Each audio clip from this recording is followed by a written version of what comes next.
Power sharing,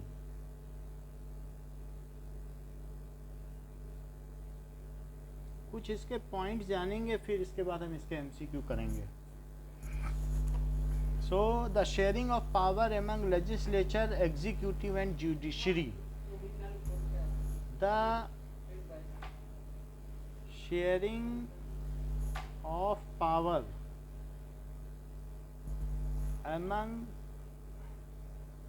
legislature,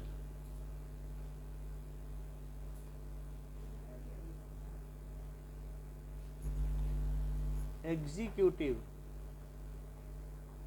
and judiciary is ठीक है, is the key point for success of democracy. अगर power एक हाथ में रहेगी तो फिर डेमोक्रेसी नहीं रहेगी, वो मेंटेन नहीं रहेगी. तो पावर की शेयरिंग होनी चाहिए. की पॉइंट फॉर सक्सेस ऑफ. एक बार फिर से वो करके करे, आउट होके तो मैं कर दूं ज्वाइन.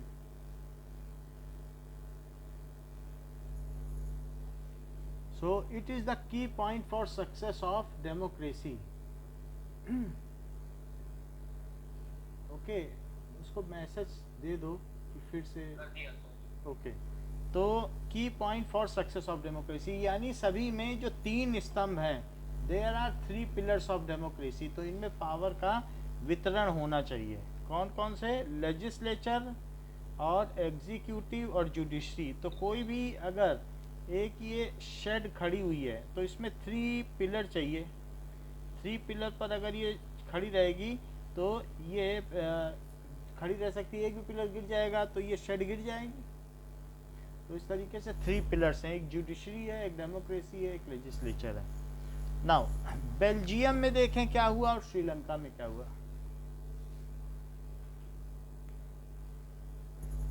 तो Belgium is a small country in Europe. Belgium is a small country in Europe. तो यूरोप में अगर हम देखें तो बेल्जियम की पोजीशन कहाँ पर है. So let us see Belgium in map of Europe. हाँ बोलिए.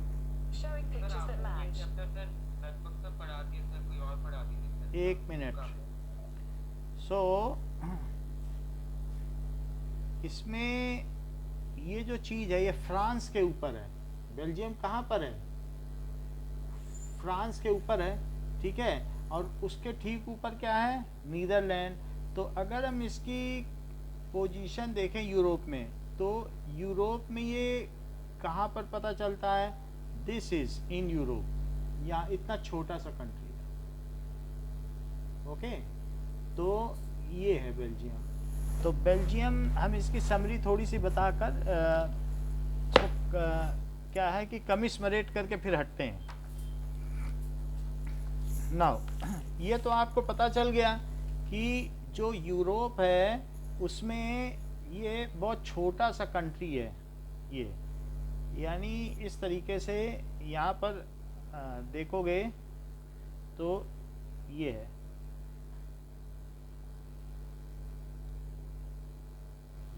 ये यूरोप है और यूरोप आगे इसमें बढ़ गया है. फिर ये यहाँ पर रशिया हो गया. रशिया है. ये क्या है? Now this is Norway and Sweden. Norway, this is Sweden. तो these are the happiest country. Finland. ये 3 कंट्री ऐसे हैं जिसको हैप्पीएस्ट, इसका हैप्पी इंडेक्स बहुत ज़्यादा है. So that is Finland. और फिर इसके बाद यहाँ पर फ्रांस है. ये क्या है? स्पेन. दिस इज स्पेन, ठीक है. और पोर्तुगीज जिन्होंने गोवा पे राज किया, पुर्तगाल. पुर्तगाल हो गया. यहाँ पर फ्रांस है. तो दिस इज फ्रांस एंड ये बेल्जियम है. बेल्जियम के बाद फिर एक बहुत बड़ा यहाँ पर जर्मनी है। हाँ,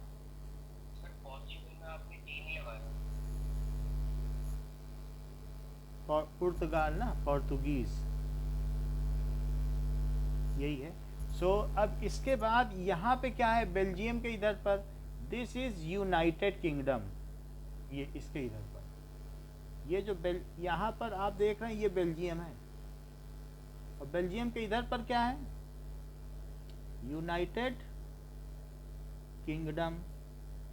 इटली कहाँ पर है, ये इटली है, सार्डिनिया, पीडमोंट, और ये इटली है, ठीक है।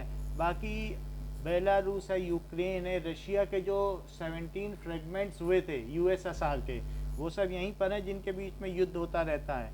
दैट इज़ बेलारूस, कभी बेलारूस है, यूक्रेन में युद्ध होता है। यूक्रेन जिससे हमारा AN-32 एयरक्राफ्ट आता है। दैट इज़ जर्मनी के बगल में कौन है, पोलैंड। क्या पोलैंड ने इससे आज़ादी मांगी थी, क्योंकि पॉलिश लैंग्वेज के चलते इसने पॉलिश लैंग्वेज बैन कर दी थी, तो ये पोलैंड हो गया। फिर इस तरीके से और यूथवानिया है और लैटविया है, ये छोटे छोटे ज़मीन है, यूथवानिया, लैटविया। क्या पोलैंड रशिया में था पहले, फिर रशिया ने बोला कि आप अपनी बाइबल रशियन लैंग्वेज में पढ़ोगे। तो जो हम लोगों ने ये देखा था कि नेशनलिज्म इन यूरोप, तो पोलैंड को कैसे आज़ादी मिली, क्योंकि इसके बिशप चोरी चोरी पॉलिश लैंग्वेज में ही बाइबल पढ़ते रहे, उन्होंने नहीं मानी रशिया की बात। रशिया में ज़ार निकोलस था, तो जब नहीं मानी तो फिर उनको जेल में डाल दिया गया। तो यहाँ के लोगों ने कि हमारी भाषा ये बंद कर रहे हैं, आज़ादी की लड़ाई छेड़ी, और फिर उसके बेसिस पर इनको भी आज़ादी मिल गई। तो हम ये देख रहे हैं कहीं भाषा के आधार पर हुआ, कहीं पर जैसे ग्रीक में हुआ था, तो ग्रीस में किस बेसिस पर हुआ था, उनके कल्चर के बेसिस पर। उनका रोमानियन कल्चर था, तो उनके 2000 लोगों को मार दिया था तुर्किश लोगों ने, ऑटोमन ने। तो फिर ब्रिटिश ने और दूसरे यूरोपियन कंट्रीज़ ने उनकी मदद की, ठीक है कि नहीं। फिर एक इंग्लिश राइटर था जिसने फिर वहाँ पर उनको आज़ादी दिलाई, पैसा इकट्ठा किया, और लास्ट में उनका फिर एक बहुत अच्छा सा कोई प्रिंस है वो फिर वहाँ पर बैठा, तो धीरे से वो भी आज़ाद हो गया ऑटोमन एम्पायर में। तो यहाँ हम देख रहे हैं देयर आर वेरियस कंट्रीज़ तो जो कि इसमें आते हैं। तो रोमानिया हो गया, ये और पुराने कंट्रीज़ हैं, रोमानिया है, बुल्गारिया है, बुल्गारिया। तो हमने ये बात देख ली कि ये कौन सी चीज़ है, दिस इज बेल्जियम। ये क्या है, बेल्जियम। तो यूरोप के बारे में हमने आपको इसलिए बता दिया सबकी पोजीशन, क्योंकि जब हम हिस्ट्री पढ़ेंगे तो पता होना चाहिए कि ये स्पेन है, ये फ्रांस है, जर्मनी, दीज आर इंटरवुवेन। इनको आप छोड़ के नहीं कर सकते हैं। यहाँ पर इसका जो जर्मनी के इधर ये क्या है बताइए, दिस इज ऑस्ट्रिया, और ऑस्ट्रिया में हैब्सबर्ग एम्पायर है। ऑस्ट्रिया में क्या है, हैब्सबर्ग एम्पायर है। ऑस्ट्रिया के नीचे क्या है बताइए, सर्बिया। तो आपको मालूम है कि श्रेयान फर्स्ट वर्ल्ड वार कैसे हुआ, इमीडिएट कॉज बताइए, फर्स्ट चैप्टर में है आपके हिस्ट्री के। ये करेक्ट आप बता रहे हैं कि जो यस, ये कुणाल ने भी ये बात बता दी कि जो ऑस्ट्रिया का राजकुमार था तो वो यहाँ गया था, सर्बिया उसी के अंडर में था, तो वहाँ ये ओपन रिक्शे में घूम रहा था, सर्बिया इससे आज़ाद होना चाहता था, उन्होंने गोली चला दी इस पर, तो ऑस्ट्रिया का फिर इससे युद्ध छिड़ गया, और सर्बिया पर रशिया के साथ पैक्ट था, तो सर्बिया और रशिया का पैक्ट था, तो फिर इसने ऑस्ट्रिया पर हमला किया। फिर जो है वो ट्रीटी ऑफ एटलांटे था, 3 देशों का अलग पैक्ट था, उनका इसके साथ पैक्ट था। तो इस तरीके से बहुत सारी कंट्रीज़ में पूलिंग थी, तो उसकी वजह से फर्स्ट वर्ल्ड वार हुआ। यानी ऑस्ट्रिया और सर्बिया, इसका राजकुमार की यहाँ का जो हत्या होना था, यही फर्स्ट वर्ल्ड वार का इमीडिएट कॉज था। समझ में आ गई ना बात आपको, कि अगर आपसे पूछा जाए कि फर्स्ट वर्ल्ड वार क्यों हुआ, क्योंकि वो रिक्शे में घूम रहा था, लोगों ने, जो सर्बियन लोग थे, रिवोल्यूशनरी लोग, उन्होंने उस पर गोली चला के उसे मार दिया। अच्छा, अब हम बात करते हैं बेल्जियम की। ये इसलिए बता रहे हैं क्योंकि हिस्ट्री में आपको फिर जब हम कल बताएंगे तो थोड़ा सा हमें मदद मिल जाएगी। अब देखो तो बेल्जियम में क्या है कि बेल्जियम किसके किसके बीच पड़ता है? ऐसे कौन से 3 कंट्रीज हैं जो उसके नेबरिंग कंट्रीज हैं? फ्रांस, जर्मनी और यूनाइटेड किंगडम है ना। देखो फ्रांस है, जर्मनी और यूनाइटेड किंगडम। और कौन है बताओ? तो ये 3 इसके नेबरिंग कंट्रीज हैं। और बेल्जियम को देखें तो मेनली यहाँ पर 2 तरीके के लोग रहते हैं। जो यहाँ की लैंग्वेज है वो कौन कौन सी लैंग्वेज बोली जाती है?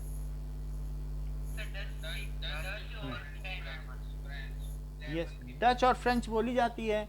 तो ये बेल्जियम की राजधानी है ब्रुसेल्स, ठीक है। और अलग अलग रीजन है जहाँ पर डच स्पीकिंग पीपल ज़्यादा हैं। ऐसा नहीं सिर्फ डच स्पीकिंग ही है, यहाँ पर डच स्पीकिंग लेकिन ज़्यादा है। रिवीजन करा रहे हो ना इसके ऊपर? रिवीजन ही है। तो आपने ये सब पढ़ा के ओके ओके, एक मिनट रुकिए। और यहाँ पे कौन से लोग हैं? क्या?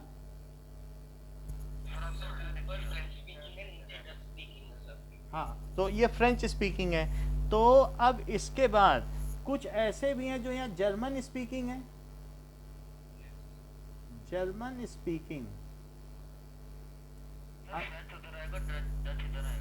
ये डच स्पीकिंग है, दैट इज डच है। फ्रेंच ऊपर आएगा, डच नीचे आएगा सर, वैसे बोल रहे हैं। नहीं ऐसे नहीं आएगा क्योंकि सही है, यही सही है सर। यही है। आप मैप देख लो, पेज नंबर 2 निकालो, ठीक है। तो इस तरीके से हम लोगों ने इसके डिफरेंट वो डिवीजन्स देख लिए कि यहाँ किस किस तरीके के लोग हैं जो अलग अलग लैंग्वेज बोलते हैं।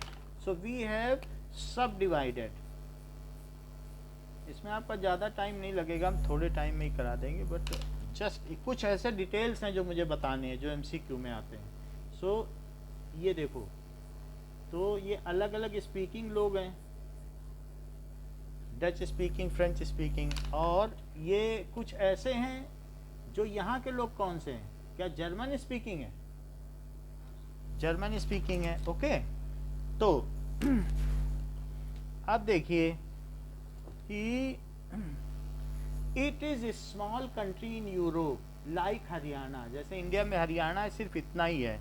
और इसकी जो बाउंड्री है वो फ्रांस, जर्मनी, लग्जमबर्ग और नीदरलैंड से मिलती है। तो इसकी बाउंड्री किससे किससे मिलती है जरा देख लें। So it's boundary is France, Germany. अगर बहुत केयरफुली देखेंगे तो नीदरलैंड भी इसके ऊपर है। सो यहाँ पर आप देख लें, दैट इज फ्रांस, जर्मनी और एक छोटा सा कंट्री है जो नीदरलैंड है, और एक लेक्स लिखा है, छोटा सा कंट्री बिल्कुल, तो लग्जमबर्ग है। तो यहाँ पर 4 जगह से इसकी बाउंड्री मिलती है। अगर आपसे पूछा जाए तो इसकी बाउंड्री किससे मिल रही है? सो बेल्जियम, बेल्जियम हैज, ठीक है, neighbour country, its neighbour countries as France,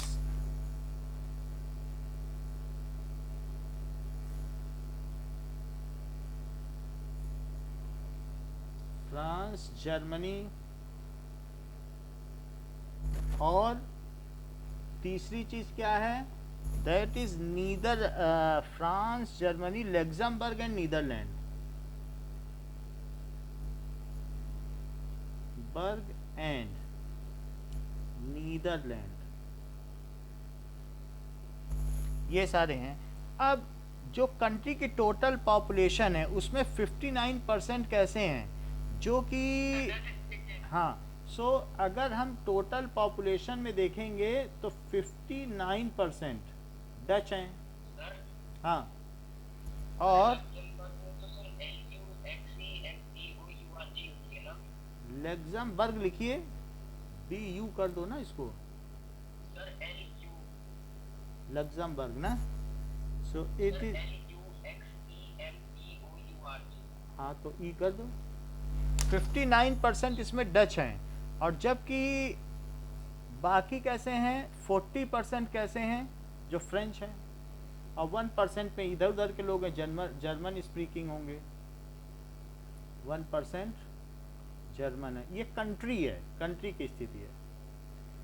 और जो इसकी ब्रुसेल्स है वहाँ कैसी बात है, सो ब्रुसेल्स में दैट इज द कैपिटल, तो कैपिटल में 80% लोग कैसे हैं,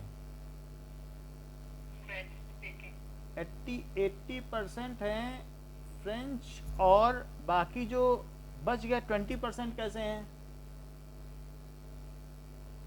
डच। तो ये डच है। तो इस तरीके से इनकी कंट्री की सिचुएशन है, जिसमें ये डिवीज़न किया गया है कि यहाँ पे 59% डच हैं पूरे कंट्री में, और 40% ऐसे लोग हैं जो कैसे हैं, फ्रेंच स्पीकिंग है। और ब्रुसेल्स में क्या स्थिति है बताइए, फ्रेंच स्पीकिंग ज़्यादा है क्या, बोलो। तो फ्रेंच स्पीकिंग ज़्यादा है और ये कम है, बल्कि 59 का मतलब है ज़्यादा पोर्शन होना चाहिए, तो हम इसमें ये सारा पोर्शन भी इसी को दे देते हैं। 59 इज ए ग्रेटर पोर्शन, इतना पोर्शन। और जो 40 लेकिन we are as per the population, तो हम पॉपुलेशन के बेसिस पर देखें तो एक्चुअली पीपल का ज़्यादा होता है। कि अभी लद्दाख है, तो लद्दाख में कंस्टिट्यूएंसी ज़्यादा नहीं है, इतना बड़ा रीजन है, लेकिन वहाँ कंस्टिट्यूएंसी है क्या। और यूपी में देखो कितनी constituency, 80। So it is the weightage of population, उन्हीं के वेट काउंट होते हैं, वोट काउंट होते हैं। राजस्थान में इतना बड़ा है, लेकिन राजस्थान सबसे बड़ा होते हुए भी बोलो इसमें कंस्टिट्यूएंसी ज़्यादा है यूपी से कि नहीं। It is on the basis of number of people. तो यहाँ नंबर ऑफ पीपल पर यूनिट स्क्वायर किलोमीटर कम है, तो यहाँ कंस्टिट्यूएंसीज कम है। और जो डेंसली पॉपुलेटेड होता है जैसे केरला, वहाँ और ज़्यादा कंस्टिट्यूएंसी है, तो जिसकी पॉपुलेशन डेंसिटी के बेसिस पे होती है, क्योंकि वोट का वेटेज है ना कि एरिया का। तो अब ये हमने देख लिया कि ये तो वहाँ की स्थिति थी। तो अब वहाँ पर इसलिए उनमें ग्रेट टेंशन होती थी फ्रेंच स्पीकिंग में और इन सब में। तो वहाँ पर किस तरीके से काम किया गया बेल्जियम में, so that is how the problem solve, they made arrangement. कब से कब तक वहाँ प्रॉब्लम हुई, 50 से 60 के बीच वहाँ सिविल वार हुआ। ये बात मालूम है, अगर आपसे कोई पूछे कि बेल्जियम में कब से कब तक सिविल वार हुआ, तो 50 से 60 के बीच में।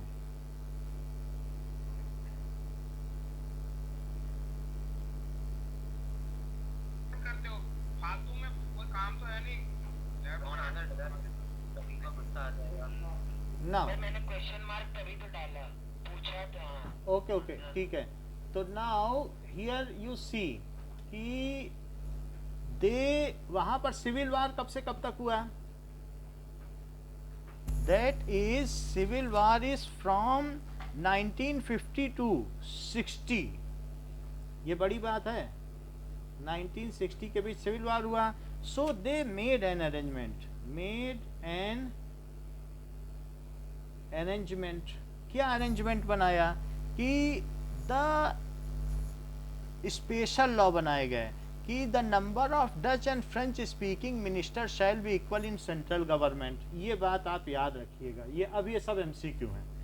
The number of Dutch and French minister, French speaking ministers will be equal in union government। Union government का मतलब क्या होता है, जो मेन गवर्नमेंट, हाँ, यानी सेंट्रल गवर्नमेंट या फिर बेल्जियम की गवर्नमेंट, सेंट्रल गवर्नमेंट। और दूसरी चीज 50-50% रहेंगे, 50% ईच। और दूसरा क्या है, the special law, the majority of each linguistic group is to pass some special law, to pass some special law majority, इसका मतलब क्या है? Majority of each linguistic group, हर लैंग्वेज की मेजॉरिटी जरूरी होगी। अगर मान लो majority of each linguistic group is necessary, इसका मतलब समझो,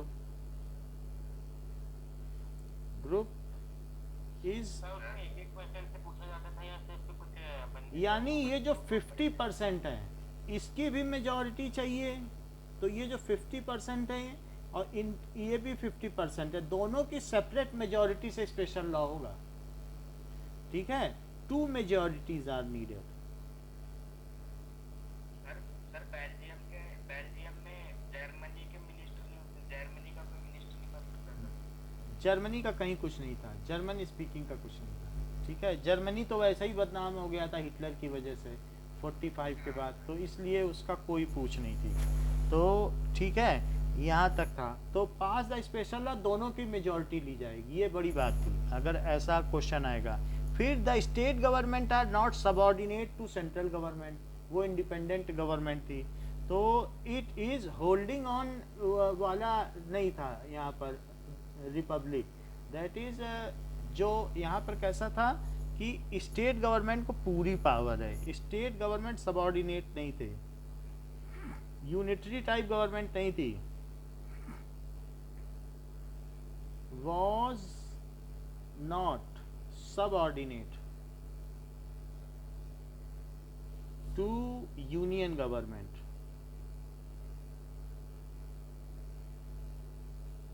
और चौथी चीज क्या थी? Apart from central and state government there is also a third kind of government, that is community government. State में जो जीत जाए उसी की है। अब जैसे डच वाले क्या डच को ही चुनेंगे?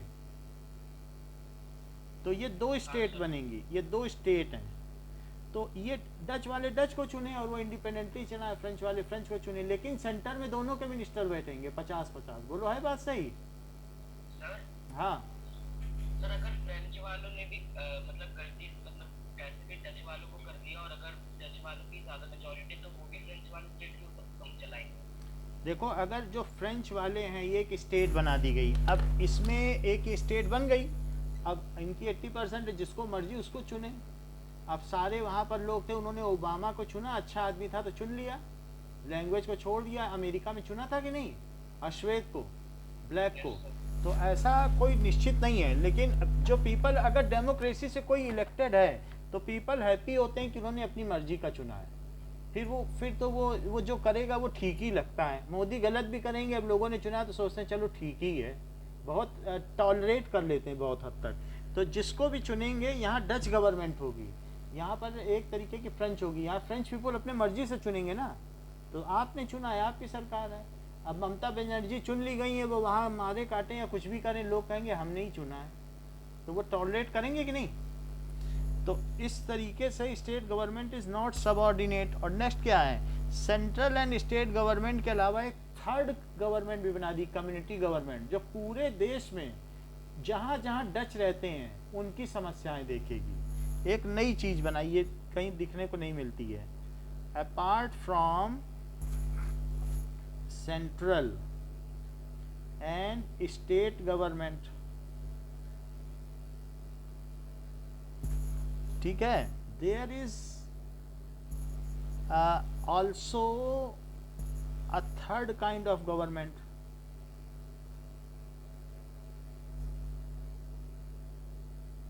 वो कौन सी है? Community government. बोलिए, बोलो। दो स्टेट हैं, एक ये स्टेट और एक ये स्टेट, 2 स्टेट में बांटा गया है। और सेंटर पूरे देश के लिए जो लॉ बनाएगी वो सेंट्रल गवर्नमेंट है। अब दोनों में डच वाले डच को चुने, ये वाले अपने चुने, लेकिन सेंटर पे दोनों के आधे आधे बैठेंगे। बात समझ में आई? तो ऐसा होगा। तो इस चीज़ को Belgium model is very complicated, लेकिन ये अच्छा वर्क किया और इससे वहाँ की जो सिविल स्ट्राइक है वो रुक गई। अब इसके बाद आप देखिए कि नाउ श्रीलंका में कैसा हुआ, मेजॉरिटेरियन गवर्नमेंट थी। सो इन श्रीलंका की स्थिति किस तरीके की थी, तो श्रीलंका की अगर हम स्थिति देखें तो ये इस तरीके से था। यहाँ पर ये कुछ पोर्शन ऐसा था जहाँ पर वहाँ के लोकल तमिल रहते थे, तो ये पोर्शन वैसा था। कुछ ऐसा पोर्शन था जहाँ पर कौन रहते थे, इंडियन तमिल। सो ये इंडियन तमिल थे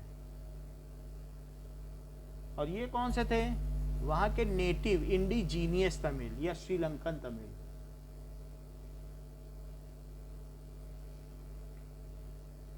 और ये जो बाकी थे यहाँ वो कौन रहते थे, क्या सिंघलीज रहते थे। सिंघलीज कौन होते हैं, जिन्होंने सम्राट अशोक ने जिनको बौद्ध धर्म अपनवाया था, क्या वही होते हैं Sinhali. So there were 3 regions. तो आपने देखा कि ये रीजन कौन सा है जहाँ पर तमिल रह रहे हैं, लेकिन वो कौन से तमिल हैं। सो हाँ okay, let me correct it. So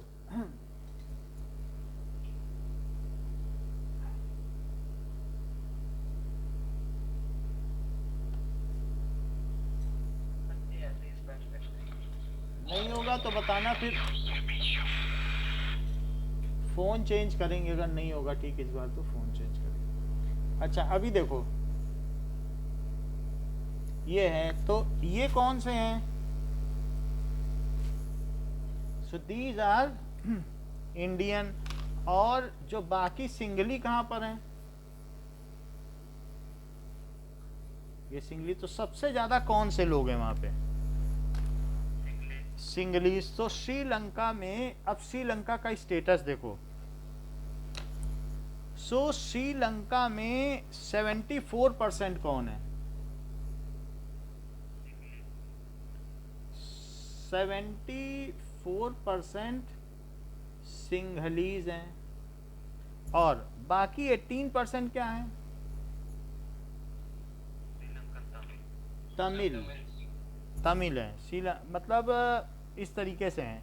तो अब तमिल में भी सब डिवीजन्स हैं। सब डिवीजन्स में इसी में तमिल में 2 हैं, 18% और 74 है, बाकी जो दूसरी लैंग्वेज के हैं। तमिल के सब डिवीजन्स हैं, श्रीलंकन तमिल, श्रीलंकन और इंडियन, 2 तरीके के तमिल हैं। तो ये आपने देख लिया, वहाँ का ऐसा सिस्टम था। नाउ लेकिन इन्होंने क्या किया, मेजॉरिटेरियन गवर्नमेंट को ऑप्ट किया। मेजॉरिटेरियन गवर्नमेंट का मतलब है कि इसमें दोनों ही थे, श्रीलंकन भी थे और इंडियन भी थे। तो वहाँ सिविल वार सबसे लंबा चला श्रीलंका में। सो इन हाँ टोटल इतने हैं, इसके अलावा कहीं बताया जाएगा तो हम बताएंगे, बट ऐसा कोई डिस्क्रिमिनेशन नहीं है। सो इन हमारे से 1 साल बाद ही आज़ाद हुआ। सो इन 1948 Sri Lanka became independent country।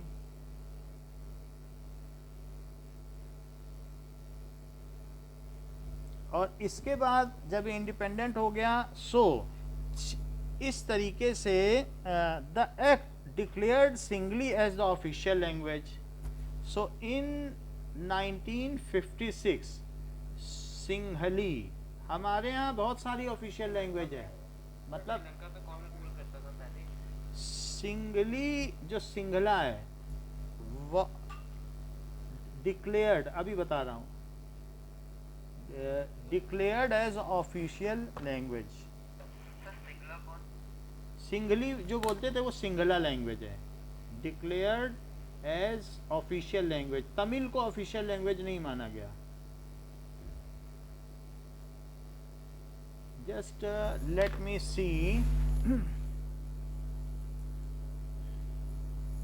Before 1948, who was ruling in Sri Lanka? Here's a summary from British Wikipedia. British का ही था. Presented over ओके 2003 तो ब्रिटिश का शासन था. अब जरा देखो कि Tamil felt the government is discriminating. तो इसकी वजह से क्या हुआ? Tamil felt government is discriminating,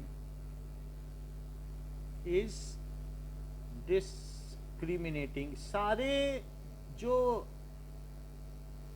कहीं पर भी एग्जाम्स होते थे वो सिंगला में लिए जाते थे और तमिल लोग उसमें पास ही नहीं हो पाते थे क्योंकि उनको आती नहीं थी लैंग्वेज. वो तो क्या पास हो पाएंगे? तो उन्हें लगा कि गवर्नमेंट उनके साथ धोखा कर रही है, वो तो कभी सरकारी नौकरी में नहीं जा पाएंगे. ठीक है, तो इस वजह से उन्होंने तमिल ने क्या बोला? What were Tamils demand? So government इसके आगे क्या लिखा है? एज डिस्क्रिमिनेटिंग, भेदभाव कर रही है, भेदभाव कर रही है. डिस्क्रिमिनेशन नहीं होता है कि जैसे आपके मम्मी पापा आपको 2 लड्डू दे दें और आपकी बहन को 1 लड्डू खाने को दें, तो ये डिस्क्रिमिनेशन है कि नहीं? जेंडर डिस्क्रिमिनेशन होता है, कलर डिस्क्रिमिनेशन होता है, रेस डिस्क्रिमिनेशन होता है, कहीं कहीं रिलीजन डिस्क्रिमिनेशन होता है, अलग अलग बेसिस पे डिस्क्रिमिनेशन होता है. सो कास्ट डिस्क्रिमिनेशन भी होता है. तो हिंदू सोसाइटी में कास्ट डिस्क्रिमिनेशन भी है. जिस सड़क पर छाया पड़ जाती थी शूद्रों की, ये जो चौथी श्रेणी के हैं, तो वो लोग ब्राह्मण लोग सड़क धुलवा देते थे. तो ऐसे पहले होता था. Now Tamil felt the government was discriminating. The government ये डिमांडेड की. सो तमिल एस्टेब्लिश्ड पार्टी, तो उन्होंने क्या किया कि एक पार्टी एस्टेब्लिश की. डिमांडेड, और क्या डिमांड की कि Tamil as official language. Tamil उन्होंने अपना स्टेट भी तो मांगा था. अभी देखते हैं. ऑफिशियल लैंग्वेज उन्होंने कहा कि हमें, पार्टी भी बना ली थी. ठीक है, वो बहुत बात की बात है. और रीजनल ऑटोनॉमी, रीजनल ऑटोनॉमी कि उनको ऑटोनॉमस बना दिया जाए, ज़्यादा स्वतंत्रता दी जाए. और equal opportunity in field of jobs, ऐसा कहा गया. अभी स्टेट की कोई बात नहीं है, स्वतंत्रता ज़्यादा दी जाए उनको, इक्वल. ठीक है, अपॉर्चुनिटी. क्या इंडिया में जो तमिलनाडु में है, क्या वहाँ पर पेपर तमिल में लिए जाते हैं एग्जाम्स, ISPCS के? ऐसी कोई सुविधा है भारत में यस सर. जहाँ जो जिस लैंग्वेज का है मदर टंग में दे सकता है? तो field of education and job कोई 2 लैंग्वेजेस में दे सकते हैं ना. हाँ. Official language. And job. तो ये चीज है. So gradually many politician, but in Sri Lanka majoritarian government ruled, so their demands were denied by majoritarian government. Demands were rejected by majoritarian. Majoritarian government को क्या रेडिकल गवर्नमेंट कहते हो? Yes sir. यन government, या वो रेडिकल्स हैं? ऐसे कई मुस्लिम कंट्री में भी होता है, रेडिकल रूलिंग होती है. तो उन्होंने अपनी इंडिपेंडेंट तमिल ईलम स्टेट स्थापित कर ली. सो दे इस्टेब्लिश्ड, ठीक है, ईलम स्टेट से पार्टी होती है क्या? इस्टेब्लिश्ड. उन्होंने जैसे तेलंगाना बना लिया शुरू में, कुछ लोगों ने कहा ये हमारा एरिया तेलंगाना है, बाद में तेलंगाना अलग हो गया. जब उसकी बहुत डिमांड बढ़ी तो अलग करना पड़ा. तो established Tamil Eelam state, established. ठीक है. So the demand, they put demand, उन्होंने डिमांड पुट की. Establishment, for establishment of Tamil Eelam. Eelam का मतलब स्टेट होता है, ईलम का मतलब स्टेट. तमिल स्टेट बना दो मेरा, ऐसे डिमांड की. Put establishment. तो the relation between Sinhali and Tamil बहुत ज़्यादा हो गए and civil war started. A long civil war started. हमने तो अपने बचपन में इन दोनों का सिविल वार ही देखा है. Civil war started. रोज एक न्यूज़ तो आती ही थी श्रीलंका से, इतना लंबा सिविल वार चला. A long civil war started. ठीक है. और शांति सेना भेजी गई, राजीव गांधी मारे गए, यही सब हमने देखा कि कितना लंबा ये चला. फिर अर्लियर इट वाज हैं, राजीव गांधी को क्यों मारा? इसीलिए मारा क्योंकि उन्होंने भेजा, वहाँ के गवर्नमेंट राजपक्षे थे. उन्होंने कहा हम इनको संभाल नहीं पा रहे, ये लोग दिक्कत कर रहे हैं. मेजोरिटेरियन थे. राजीव गांधी को इतना समझ में नहीं आया कि ये खुद गलत कर रहे हैं, तो इन्होंने 10,000 शांति सैनिक भेज दिए, भारतीय इंडियन पीस कीपिंग फोर्स, कि ठीक है हम भेज रहे हैं क्योंकि हम तुमसे अच्छे संबंध चाहते हैं, तुम इनको मारो. लेकिन उस चक्कर में जो भारत के तमिलनाडु के लोग थे वो नाराज हो गए. कह रहे, बोलने लगे ये कैसे हमारे प्रधानमंत्री हैं, हमारे तमिलियंस को मरवा रहे हैं भेज के, और हमारे 10,000 शांति सैनिक में ज़्यादातर मारे गए. वो गोलियां खाते रहे क्योंकि उन लोगों की सेना ने हमको आगे रखा और खुद पीछे रहे, हमको मरवा दिया और खुद वो पीछे रहे और मारे भी गए लोग. और बाद में यही लोग जो तमिलियंस थे वो तमिलनाडु में आके उन्होंने कॉन्स्पिरेसी रची. और जब तमिलनाडु में राजीव गांधी भाषण देने आए तो एक ने लक्ष्मी थी, उसने अपने आप को बम से उड़ा दिया जो राजीव गांधी के पैर छूने गई थी, और राजीव गांधी भी उड़ गए और उसके साथ 137 लोग और मारे गए. समझ में आई बात? तो कि क्या गलती की इंडिया ने, और आज भी उसी कांग्रेस की गलती की वजह से तमिलनाडु से कांग्रेस की सरकार हमेशा के लिए चली गई, तब से आज तक बनी नहीं है. A long civil war started. तो इस तरीके से सिविल वार स्टार्ट हो गया. अब जरा देखिए, तो यहाँ पर श्रीलंका ने क्या किया? श्रीलंका ने dealt the power sharing differently. Sri Lankan denied the power sharing. Denied the power sharing. और suffered a long civil war. Suffered a long civil war. जबकि वहाँ पर 99% लोग लिटरेसी रेट है. इस तरीके से पावर शेयरिंग हमने देख लिया. पावर शेयरिंग का फॉर्म देखो क्या होता है. That is form of power sharing.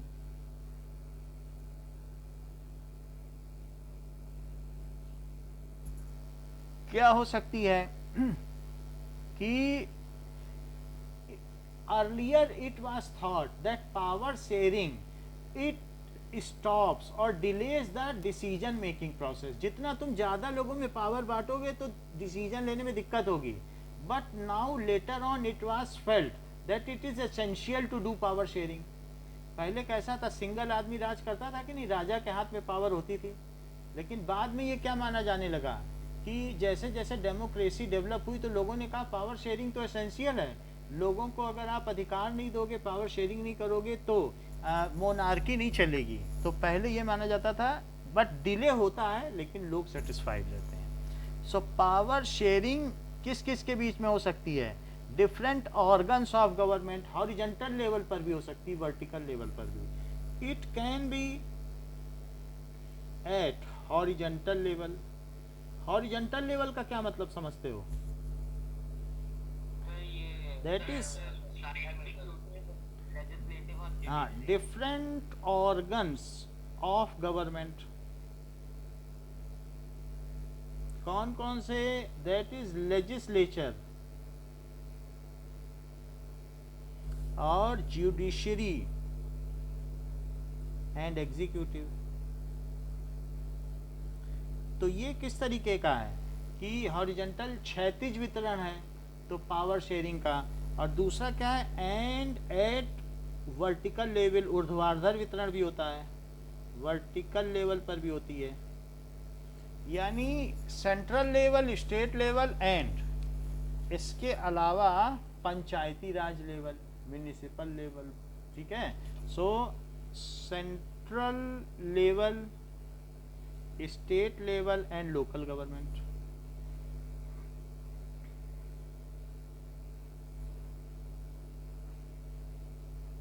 इनके बीच में भी पावर शेयरिंग होती है. So power sharing among central and provincial government is called federal power sharing. Power sharing उसी से इंडिया फेडरलिज्म में है. शेयरिंग एमंग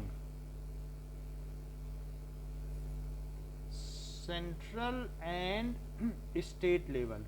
फेडरल इंडिया तो बहुत पहले से ही था, बाद में पंचायती राज आया है 1980 के बाद. So among central and state level is called federal division. Vertical level को फेडरल डिवीजन कहते हैं. Federal division. हॉरिजॉन्टल लेवल में ना की जाए तब तो डेमोक्रेसी ही ना हो. हॉरिजॉन्टल पे तो बहुत जरूरी, जुडिशरी को अलग शासन देना है. आज 3 प्रधानमंत्री और 2 राष्ट्रपति जेल में है पाकिस्तान में. ये हॉरिजॉन्टल पावर शेयरिंग का ही नतीजा है. सुप्रीम कोर्ट सबको जेल में डाल देती है शासन से उतरते ही. Now power sharing among different social groups, religious and linguistic group, ऐसा भी हो सकता है, जैसे ऐसा भी हो सकता है. Power sharing also can be done, also can be done among community group. Community group. और एनजीओस क्या होते हैं? क्या वो प्रेशर ग्रुप होते हैं? और वो भी वो दबाव समूह हैं, क्या वो भी इंजॉय करते हैं पावर शेयरिंग को? अब जैसे अन्ना हजारे हैं, वो जाके वहाँ बैठ गए तो गवर्नमेंट बनाने आई उसके, तो इस तरीके से जो नॉन गवर्नमेंटल ऑर्गेनाइजेशन है वो भी गवर्नमेंट पे दबाव बनाते हैं और वो भी इंजॉय करते हैं पावर शेयरिंग को. हाँ, नॉन गवर्नमेंटल ऑर्गेनाइजेशन एनजीओ, ठीक है. तो कम्युनिटी तो, लेकिन फिर भी वो दबाव समूह तो हैं, वो अपनी बात तो मनवा लेते हैं कि नहीं गवर्नमेंट से कि लोकायुक्त को नियुक्त करो, तो इस तरीके से वो भी इंजॉय कर लेते हैं. सो रिलीजियस में भी हो सकती है among community government and religious.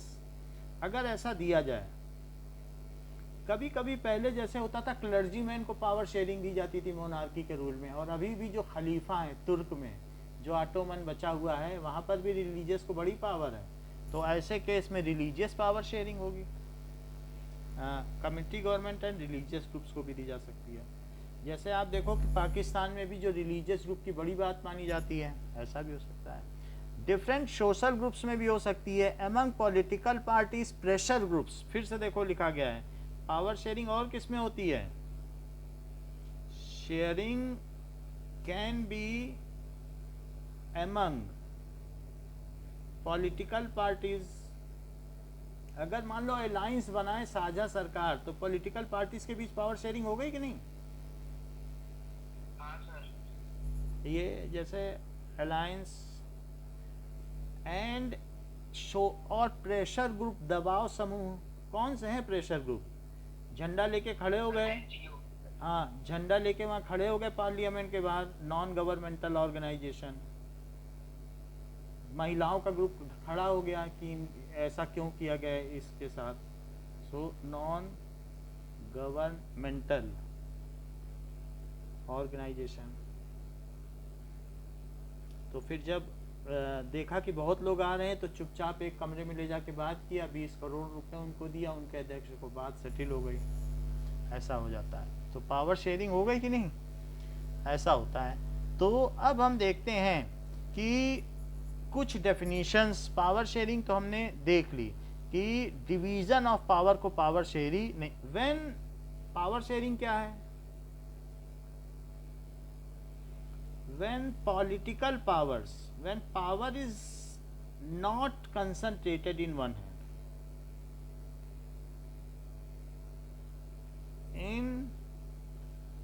hand, and it is divided vertically and horizontally. It is divided vertically and horizontally for smooth running of government. इससे क्या होता है बताओ? क्या अच्छी सरकार चलती? मोदी सब जगह जान सकते हैं कहाँ गली नहीं बनी है, कहाँ सड़क खुद रही, बोलो? नहीं जान सकता. सेंटर में नहीं जान सकते हैं. Smooth functioning of government. तो इसलिए ये जरूरी है, हर लेवल पर जरूरी है. दूसरी चीज, डेमोक्रेसी क्या है? इट इज द बेसिक, ये जो है नीड ऑफ डेमोक्रेसी। अगर पावर शेयरिंग नहीं है तो डेमोक्रेसी नहीं है। नीड ऑफ डेमोक्रेसी, अगर डेमोक्रेसी चाहिए तो पावर शेयरिंग करनी पड़ेगी। हम लोगों के हाथ में भी पावर है वोट देने की, हम भी तो शेयर कर रहे हैं पावर। तो डेमोक्रेसी क्या है? Government formed by representatives who are elected by people. That is government formed by people या representative। क्या हम अपने रिप्रेजेंटेटिव भेजते हैं? जोधपुर से एक आदमी को चुन के भेजा है कि जाओ संसद में दिल्ली में बैठो और जोधपुर की बातें बताओ कि यहाँ ट्रेन नहीं है, ठीक है? Who are elected by people. तो जो वहाँ पर संसद भवन में आधे में यहाँ पर और आधे में यहाँ, जो लोअर हाउस में 545 लोग बैठे हैं, उनमें एक जोधपुर का भी बैठा है। सो ये मेंबर ऑफ पार्लियामेंट है, क्योंकि ये पार्लियामेंट है। और ये अपर हाउस है, राज्यसभा, इसमें 245 लोग हैं। ये बहुत बड़े बड़े विद्वान लोग हैं अपने अपने फील्ड के, तो उसको इसीलिए अपर हाउस कहते हैं। अब देखो ये सब ये इलेक्ट होकर के आते हैं और ये एक दूसरे की सलाह से, प्रधानमंत्री की सलाह से, और जो राज्य के मुख्यमंत्री हैं वो मनोनीत करते हैं कि भेजते हैं इनको बना दो। प्रधानमंत्री की सलाह से राष्ट्रपति बनाता है, तो वो मेंबर यहाँ बैठते हैं। लेकिन वो भी इस वेटेज पे कि कितने लोगों ने चुना है इन लोगों को, तो जितनी जिसकी सीटें होती उसके हिसाब से यहाँ मेंबर भेजे जाते हैं, तो वो उसका अलग है। पावर शेयरिंग का मतलब है कि डेमोक्रेसी समझ में आ गई कि मेंबर्स, हम रिप्रेजेंटेटिव भेज रहे हैं, वही तो यहाँ बैठेंगे कि नहीं? एक आदमी इसमें जोधपुर का होगा, ठीक है? लेजिस्लेचर क्या होता है? लेजिस्लेचर का मतलब क्या है? एक, ठीक है, एक काइंड ऑफ असेंबली, एक काइंड ऑफ इलेक्टेड असेंबली। जो इलेक्टेड असेंबली होगी उसे ही ये काम मिलेगा। जुडिशरी को कोई इलेक्ट नहीं करता कि अच्छा ठीक है तुम जज बन जाओ, उनको पढ़ लिख के बनना पड़ता है। लेकिन इलेक्टेड असेंबली बिना पढ़ी लिखी भी हो सकती है, लालू यादव की तरह। A kind of elected assembly which has power to pass, किसी बिल को पास कर सकती है, संशोधित कर सकती है, अमेंड, ठीक है? And repeal law. Repeal law यानी किसी लॉ को, रिपीलिंग का मतलब देखना पड़ेगा क्या है, किसी को मालूम है तो बता दो। Repeal law, that is cancel. Repeal का मतलब है किसी लॉ को कैंसिल करना। कोई पहले से नियम बना है, जैसे 3 तलाक कानून एक बना दिया, पुराने कानून को हटाना। 1000 पुराने फालतू के पड़े कानून थे, मोदी सरकार ने हटा दिए। बोले बहुत ज़्यादा कानून भी नहीं होने चाहिए, सिंपल लॉ होना चाहिए, तो वो सब हटा दिए गए। ये सारी चीज़ें ये कर सकती है। The laws created by legislature is called the stationery law. जो ये लॉ बना देती है वो फिर लागू हो जाते हैं। तो फिर एग्जीक्यूटिव क्या है? Executive the part of government. अगर इसने लॉ बना दिया फिर इसके बाद इसका काम खत्म। The part of government having soul authority, soul authority. अगर उसने बोला कि सब जगह कर्फ्यू लगना है, गवर्नमेंट ने इतना ही बोलना था, फिर कर्फ्यू लगाने का काम किसी और के हाथ में आ गया। Soul authority and responsibility, and responsibility of administration in state.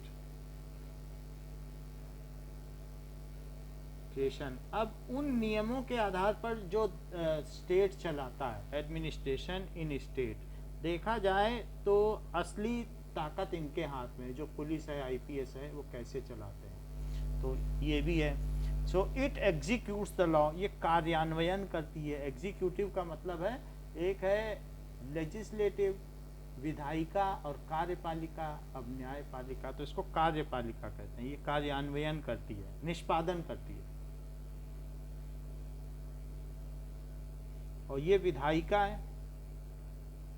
सो विधायिका का मतलब क्या होता है, क्या कानून बनाती है, विधि से संबंधित है। विधि का मतलब लॉ होता है क्या। और कार्यान्वयन का मतलब है एग्जीक्यूशन। ये वो एग्जीक्यूशन नहीं है जो सर काट देना, कार्यान्वयन करती है, ठीक है। और जुडिशरी, इसका क्या काम है। सो सिस्टम ऑफ कोर्ट, हमारे यहाँ 3 सिस्टम ऑफ कोर्ट्स हैं, सेशन कोर्ट, हाई कोर्ट, और सबसे ऊपर कौन है, सुप्रीम कोर्ट। और high court. High court other than capital होता है। और एक है सेशन कोर्ट, सत्र न्यायालय। सो सत्र न्यायालय, और दूसरा क्या बताया था,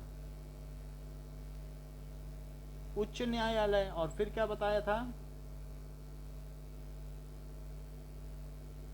दैट इज सर्वोच्च न्यायालय।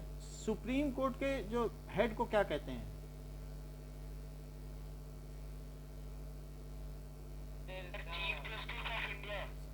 जो लास्ट सीजेआई था वो जोधपुर का ही था। देखा था कितना सम्मान हुआ था जब ट्रेन से उतरा था। सो जुडिशरी, जुडिशरी क्या करती है, सिस्टम ऑफ कोर्ट्स दैट क्या करती है, provides a mechanism for resolution of disputes. It is a system of court which resolves dispute।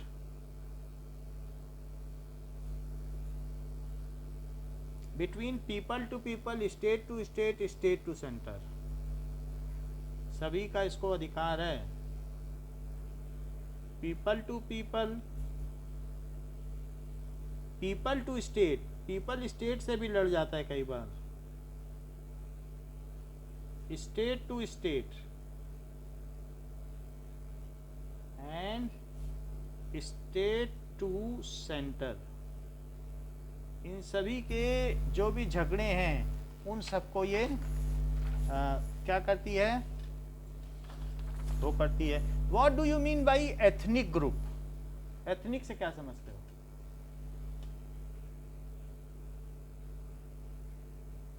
Ethnic group that is a social division based on similarity of physical type culture। so those group of people of same culture,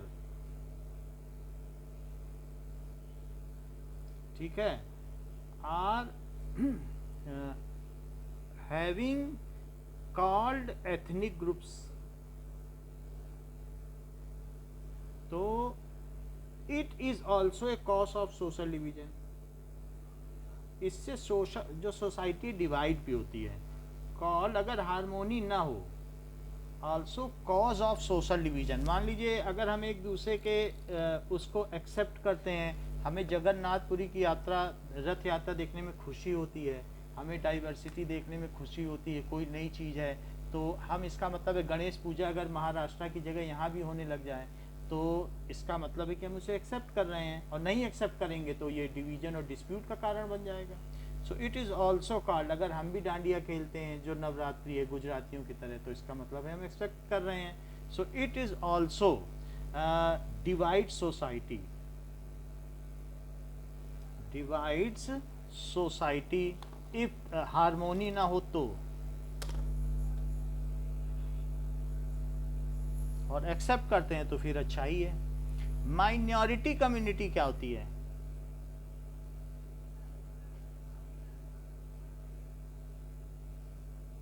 minority community का मतलब है कि a group of people whose number is less than half the group of people in a country, कोई भी हो, whose population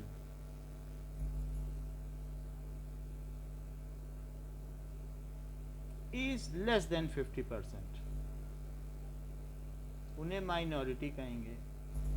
now अब जरा देखें कि श्रीलंकन तमिल कौन है।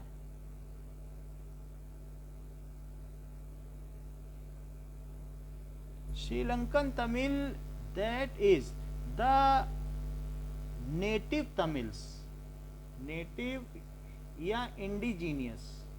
किसी जगह के देसी लोग हैं तो उनको क्या कहते हैं, इंडिजीनियस। वहाँ के स्थानीय निवासी, उसको इंडिजीनियस कहते हैं।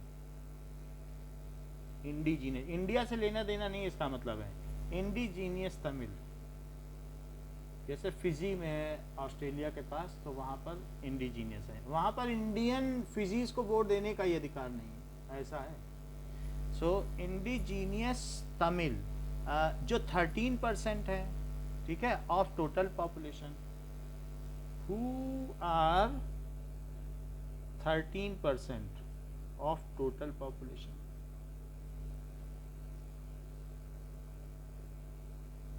इस तरीके से इंडियन तमिल्स कितने हैं, 13%, 13% है। अच्छा, जो वहाँ पर 5% ऑफ टोटल पॉपुलेशन, तो टोटल 18 हो गए ना, तो 18, हाँ, तो बाकी लोग भी होंगे, कुछ डच होंगे, ऐसा थोड़ी है। मुस्लिम भी हैं, बहुत अलग अलग लोग हैं। डच ने वहाँ बहुत समय तक शासन किया है, अंग्रेजों ने फिर किया, तो अंग्रेजों ने कम समय तक किया, डच ज़्यादा समय तक थे। फ्रेंच की भी कॉलोनीज थी श्रीलंका में, तो अलग अलग कॉलोनीज थी। तो टोटल पॉपुलेशन, और पूरी तरीके से वो गए नहीं। जैसे इंडिया में ये था ना कि भारत छोड़ो आंदोलन कर दिया, तो एक एक अंग्रेज को जाना पड़ गया, ऐसा श्रीलंका में नहीं हुआ था। तो क्विट इंडिया मूवमेंट तो यहाँ 1942 में चला था, वहाँ ऐसा नहीं चला था। सो 5% of total population of Indians who settled in Sri Lanka, of Indian Tamils who settled in Sri Lanka. फिर भी आप 18 और 74 टोटल कर लो, कितना होता है पता तो चल जाएगा। 92 तो हो गए, और कितना चाहिए, ठीक है। सो ऐसा ही है, बाकी तो सब कॉस्मोपॉलिटन होता है। अच्छा, मेजॉरिटेनियन का मतलब क्या होता है? सो majoritarian,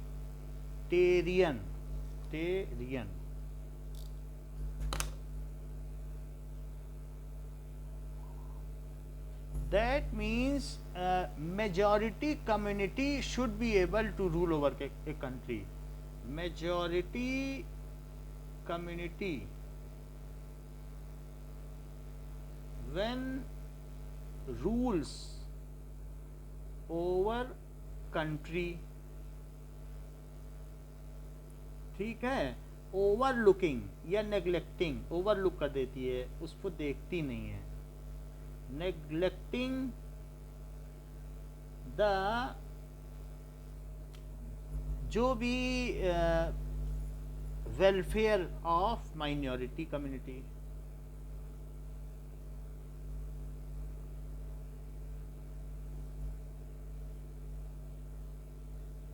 such was the rule, majoritarianism ये है, it disregards the wishes and needs of minority, it disregards, उपेक्षा कर देती है, the wishes and needs of minority, ऐसा होगा। Now what does it mean by constitution? That is collection of rules, collection of rules and basic principle which guides the nation.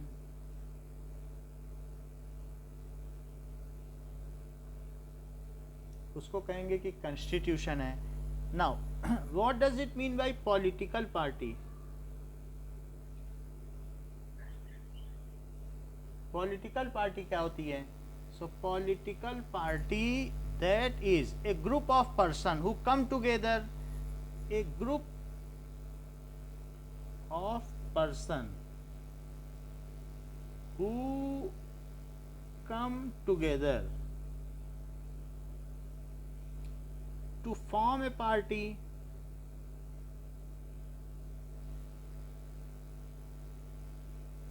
to gain power, to share power by democratic means.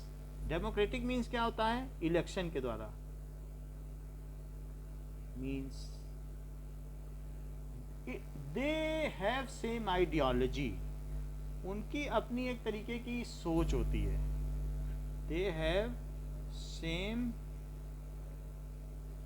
जी, तो उसी के basis पे वो काम करते हैं और उसी से वो पहचाने जाते हैं. नाउ रीजनल ऑटोनॉमी क्या कहते हैं, बताइए? रीजनल ऑटोनॉमी, ऑटोनॉमी का मतलब क्या है? क्या स्वायत्तता? क्षेत्रीय स्वायत्तता, किसी क्षेत्र को ज्यादा स्वतंत्रता दे दी जाए. That means decentralisation of government. ठीक है, सो इसका मतलब है regional autonomy. That is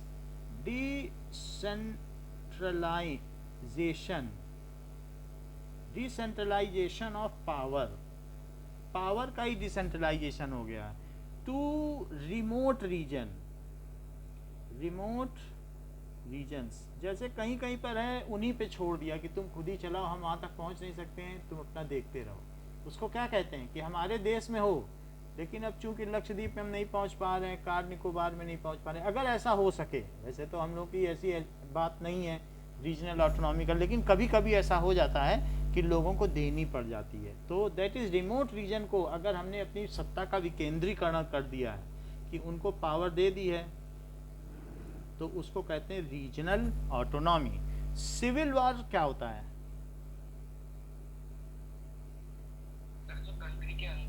a war like conflict. Yes, a war like conflict.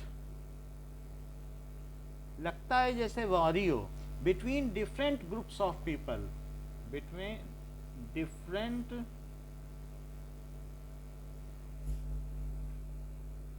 Groups of people. ठीक है, residing in same country.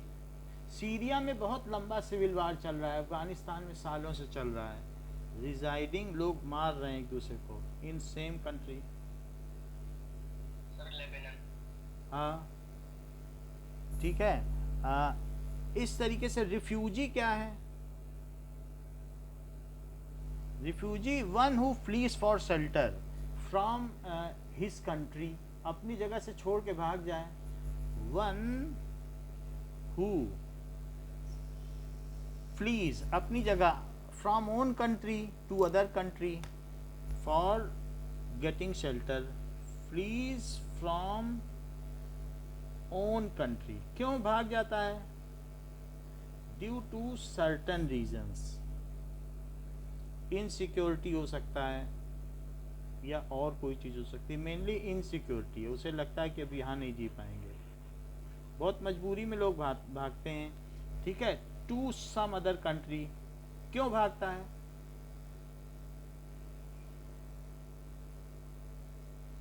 For shake of shelter. Shake of shelter. क्या बहुत सारे रिफ्यूजी इंडिया में आए थे जब डिवीजन हुआ था? शरणार्थी. तो ये चीज है. मतलब देश छोड़ के जाने वाले, देश छोड़ दे, दूसरे देश में पहुंच जाए कि हमें शरण दे दो, हमारा देश. ऐसे बहुत सारे लोग लेबनान को छोड़ के गए और यूरोपियन कंट्रीज ने उनको शरण दी कि देखो इन पर, ये सीरिया से आ रहे हैं, इनको शरण दो. आज वहाँ 60% इस्लामिक. आपको मालूम है ब्रिटेन ने इसमें सबसे आगे था रिफ्यूजी को शरण देने में. आज 60% लोग वहाँ पर इस्लामिक हो गए हैं, मोहम्मडन्स, और वो वहीं पर ऐसे लॉज बना रहे हैं कि अल्टीमेटली इस्लामिक रूल हो जाएगा। तो अब यूरोपियन कंट्रीज पछता रहे हैं कि हमने इनको शरण क्यों दी। पहले उन्होंने ह्यूमैनिटी दिखाई, but now they are dominating at different areas. समझ में आ गई बात कि नहीं? हम लोगों ने भी रोहिंग्या को शरण दी थी, और आज सबसे ज़्यादा जो क्राइम रेट्स हैं वो रोहिंग्या ही कर रहे हैं। तो रिफ्यूजी को शरण देने में बहुत ज़्यादा रिस्क रहता है। रोहिंग्या मुस्लिम्स जो बांग्लादेश से आए। तो बांग्लादेश में क्या था कि पाकिस्तानी लोग क्या करते थे, बांग्लादेश में पाकिस्तानी लोगों ने, ये बांग्लादेश है, तो पहले आपको मालूम है कि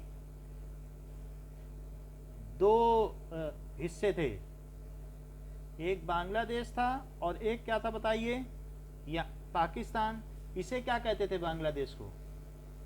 क्या ये पूर्वी पाकिस्तान था? ईस्ट पाकिस्तान था क्या? और ये क्या था?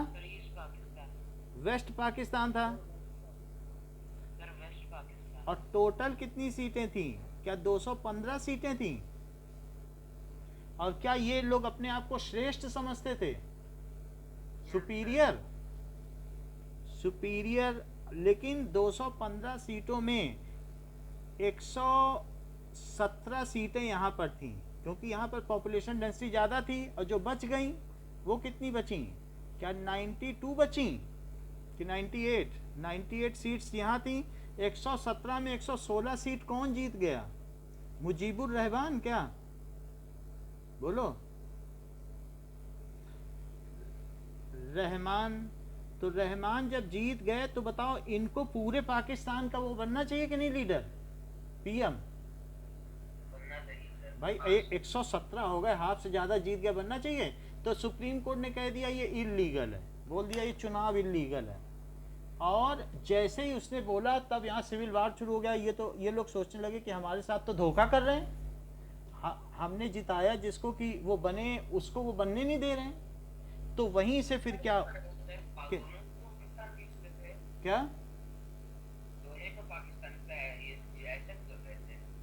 क्या बताइए?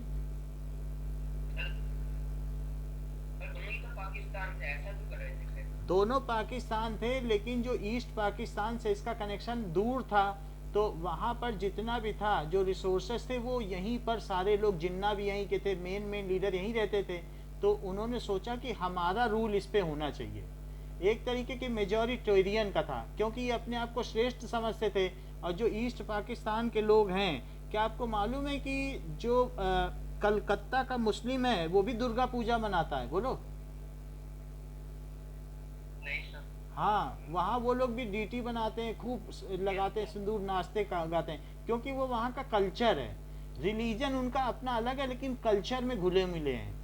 तो वो सोचते थे कि ये लोग जो है एक्सट्रीमिस्ट नहीं है, ये यहाँ के कल्चर से मिले जुले हैं, ये मॉडरेट मुस्लिम है, तो इनको इन्फीरियर समझा जाता था। और ये एक्सट्रीमिस्ट थे, बिल्कुल कट्टर थे। तो वो सोचते थे कि इनको ज़्यादा वो नहीं करना है और इनको नेग्लेक्ट करना है। तो मुजीबुर रहमान जब जीते तो उनको नहीं बनने दिया गया, और फिर बाद में उनके घर जा कर के सबको मार दिया गया। और जो आज वहाँ की प्राइम मिनिस्टर है, कौन है प्राइम मिनिस्टर बांग्लादेश की? शेख हसीना है, बताइए। वो उस समय लंदन में रह रही थी, बहुत छोटी थी, वो बच गई, बाकी पूरा परिवार, बुआ चाचा सब मारे गए। फिर उन्होंने इंडिया से मदद मांगी, तो इंडिया की सेना गई, इंदिरा गांधी के समय में इन्होंने आज़ाद कराया, और 90,000 पाकिस्तानियों को हथियार समर्पण करना पड़ा, और इसको एक आज़ाद देश घोषित किया गया। समझ में आ गई बात? ओके, तो ये हाल हुई। तो आपको पता चल गया कि वहाँ से फिर बहुत सारे लोग, जब यहाँ पर बहुत सारा अत्याचार होता था, यहाँ की पुलिस जो वेस्ट पाकिस्तान की थी, यहाँ के लोगों को परेशान करती थी, तो वो भाग भाग के कहाँ आते थे बताओ? क्या यहाँ आते थे? क्या उन्हीं को हम रोहिंग्या मुसलमान कहते हैं?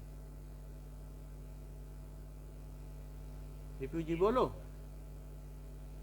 समझ में आ गई ना बात? आज उन्हें वापस भेजा जा रहा है, मोदी सरकार कह रही है अपने देश जाओ, आप लोग क्राइम बहुत कर रहे हो। अब देखिए कम्युनिटी गवर्नमेंट क्या होती है।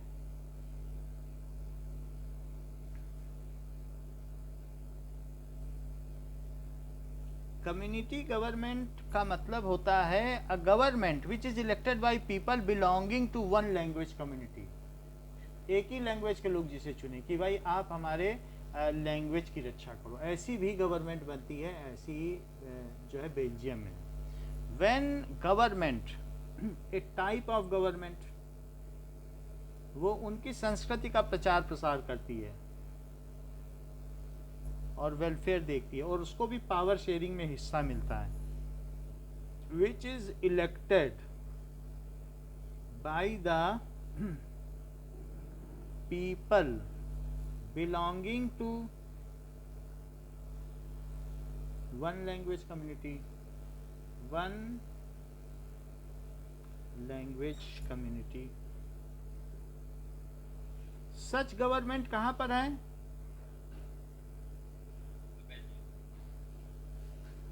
is in Belgium। अच्छा, ये बताइए सिविक स्ट्राइफ क्या होती है? Civic strife, just hold. Okay, civic strife का मतलब है conflict and fighting between people of same group of same country. Conflict and fight between different group of same country, एक तरीके से सिविल वार ही है। बिटवीन डिफरेंट ग्रुप, जैसे हमारे देश में अलग अलग ग्रुप हैं, डिफरेंट ग्रुप। श्री राम सेना है तो कौन कौन सी सेना है, सब अगर आपस में लड़ जाएं, शिव सेना है, और कुछ ऐसी ऐसी चीजें हैं जो बिना नॉन पॉलिटिकल पार्टीज भी हैं, सेम कंट्री। वास्तव में डिफरेंट एथनिक ग्रुप ऐसा करते हैं। What does it mean by prudential? Prudential का मतलब है बेस्ड ऑन प्रूडेंस और careful calculation of gains and losses. Prudential decisions are usually contrasted with those decisions which are based purely on moral consideration। so prudential का मतलब है कि दोस्त, prudential fund सुना है? बैंक में प्रूडेंशियल फंड कि तुम यहाँ पैसा निवेश करो, तुमको बहुत फायदा होगा। So those decisions which are based on gains और लॉसेस, कि हम ये डिसीजन ले लें, इससे हिंदुओं का फायदा होगा, मुस्लिम का नुकसान होगा, फिर ये होगा, फिर वो होगा। मोरल वैल्यूज पे डिसीजन ना लिए जाएं कि सबके हित के लिए, बल्कि एक अल्टीरियर मोटिव, एक बुरे विचार से लिया जाए, तो उसे क्या कहते हैं? Prudential decision. विच आर, ठीक है, सो विच are taken on basis of gains and losses, gains and losses। तो ये कैसे डिसीजंस होते हैं? ठीक है, with ulterior motive. Ulterior motive का मतलब क्या होता है? अल्टीरियर मोटिव का मतलब है कि खराब विचार रखते हुए जो निर्णय लिए जाएं उसको कहते हैं प्रूडेंशियल डिसीजंस। अब जरा देखिए कि जस्ट एक मिनट होल्ड करना।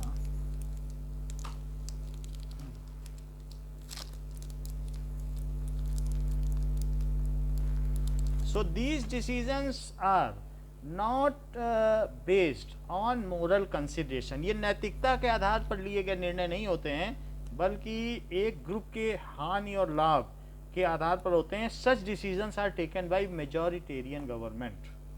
These are not based on moral consideration। Sir book में तो लिखा है, हाँ बोलो। prudential decision are Contrasted। with decision based purely on moral decision। हाँ तो कंट्रास्टेड है ना, कंट्रास्ट नहीं पढ़ रहे हो? कंट्रास्ट का क्या मतलब होता है? विरोधाभास। समझ में आई बात कि नहीं? Which are not based on moral decision. पूरा सेंटेंस पढ़ो। Such decisions are taken by majoritarian government. बात समझ में आ गई ना? बोलो बता दें फिर से? सेकंड लाइन में लास्ट वर्ड क्या लिखना है मोटिव से पहले? अल्टीरियर, बुरे विचार से लिया जाए। अल्टीरियर का मतलब बुरे विचार से लिया जाए, बुरा विचार। समझ में नहीं आया। अच्छा फिर से समझो। ऐसा डिसीजन कुछ ले लो कि बोलो, जैसे आपने बोल दिया जनसंख्या नियंत्रण करना चाहते हैं, तो अब यूपी में बन गया, तो यहाँ आपने पढ़ा ना, कंट्रास्टेड वर्ड पढ़ा कि नहीं पढ़ा? कंट्रास्टेड का मतलब है ऐसे निर्णय उसके विरोध में है जो मोरल कंसिडरेशन को नहीं मानते। तो अगर वो ये सोच के कर रहे हैं कि इससे जो है पॉपुलेशन उनकी कम हो जाएगी, ऐसी हो जाएगी, वैसी हो जाएगी, तो अगर अल्टीरियर मोटिव से कोई आप निर्णय लेते हैं तो वो कैसा डिसीजन माना जाएगा? क्या वो प्रूडेंशियल माना जाएगा? बोलिए, ठीक है कि नहीं? सो प्रूडेंशियल डिसीजंस ऐसे होते हैं जो लाभ हानि को देखते हुए किए जाते हैं। ऐसे डिसीजंस बैंक में लिए जाते हैं कि हमारा पैसा बढ़े ही बढ़े, तो उसको कहते हैं प्रूडेंशियल फंड। वो प्योरली लाभ हानि पे होते हैं, मोरल वैल्यूज पे नहीं होते हैं। हॉरिजेंटल डिस्ट्रीब्यूशन ऑफ पावर किस में होती है? तो और vertical.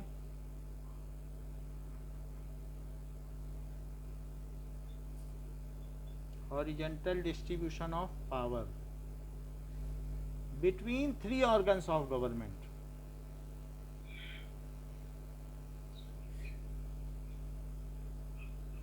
Of government, that is if power is shared, i.e. among legislative, विधायिका, एग्जीक्यूटिव, कार्यपालिका एंड जुडिशरी, न्यायपालिका, तो उसको हॉरिजॉन्टल पावर शेयरिंग कहेंगे। What does it mean by checks and balances?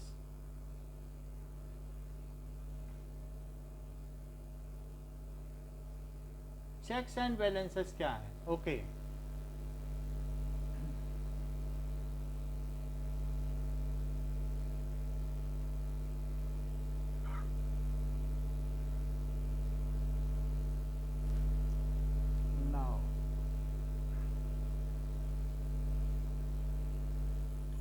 कोई बता सकता है चेक्स एंड बैलेंसेस क्या होते हैं? सर कोई मिस्टेक्स या कुछ होता है तो उनको चेक करना और फिर उनको ठीक करना सर। हाँ, each organ of government checks the others. ये हमारा है, जुडिशरी किस पे निगाह रखती है? क्या लेजिस्लेटिव पे, कि कोई गलत कानून तो नहीं बना रहा है? तो ये 3 ऑर्गन्स हैं, क्या ये एक दूसरे पे नजर रखते हैं? बोलो। सर अपोनेंट पार्टी भी सर, जो रूलिंग पार्टी होती है सर, उनके पास पावर नहीं है, ठीक है, चेक्स एंड बैलेंसेस, लेकिन ये लोग तीनों आपस में देखते हैं। एग्जीक्यूटिव कभी मंत्री बोलते हैं उनसे कि ठीक है पुलिस वालों से कि जाओ तुम हफ्ता वसूलो, जैसे अनिल देशमुख ने कहा, तो लेकिन एग्जीक्यूटिव का काम है कि वो ऐसा न करे। तुमने कानून बना दिया, हम उसे करेंगे, वो फायदे के लिए वहाँ बैठी है। अगर वो गलत काम करे तो एग्जीक्यूटिव का काम है उसके घर पे भी रेड डाले, चीफ मिनिस्टर के घर पे भी, और उसको पकड़वाए। सबको बराबर पावर है, दे आर मोर पावरफुल। तो इस तरीके से ये चेक्स एंड बैलेंसेस का काम का क्या मतलब है कि ईच ऑर्गन ऑफ गवर्नमेंट, सब एक दूसरे पे नजर रखते हैं। ऑर्गन ऑफ गवर्नमेंट क्या करेगी? Checks the others, checks the other, and this result a balance of power among various institution. This results the balance, इस वजह से एक संतुलन बना रहता है, सभी पावरफुल हैं, ये तीनों हॉरिजॉन्टल डिवीजन है। सुप्रीम कोर्ट चाहे किसी को जेल में डाल दे, पुलिस चाहे नेता अगर जेल में है तो तोड़ाई कर दे। So this results in balance of power. ठीक है, तो चेक हुआ और बैलेंस हुआ, इन बैलेंस ऑफ पावर। तो इस तरीके से देखा जाता है, तो ये डेमोक्रेसी में होता है। Now what does it mean bye legitimate government? क्या ऐसी भी कोई गवर्नमेंट होती है? ठीक है, what is legitimate government? Legitimate का मतलब है कानूनी गवर्नमेंट। फोर्जरी से ना बनी हो, बूथ कैप्चरिंग से। So legitimate government is one where citizen through participation acquire a stake in system. A legitimate government is one where citizen through participation, citizen भी उसमें हिस्सा लें, citizen through participation इंडिया में है ना? नहीं, acquire a stake in system. ये बहुत छोटे छोटे कंट्रीज में है, जैसे फिनलैंड, वहाँ 50,000 आदमी इकट्ठे हो जाएंगे। जब योगा हफ्ते में एक बार वहाँ पर सभा होगी, फिर 1 लाख आदमी इकट्ठा हो जाएगा और वो लोग कोई निर्णय लेते हैं कि हमारे यहाँ सड़क बनेगी कि कहाँ बनेगी। तो वो लेजिटिमेट गवर्नमेंट उसी तरीके से होती, छोटे कंट्री में हो सकती, बड़े कंट्री में नहीं हो सकती है। सो थ्रू पार्टिसिपेशन, उनका पार्टिसिपेशन होता है, और acquire a stake in system, और इस तरीके से उनको स्टेक मिलता है, छोटी छोटी चीज़ों में वो हिस्सा लेते हैं। तो एक्वायर ए क्या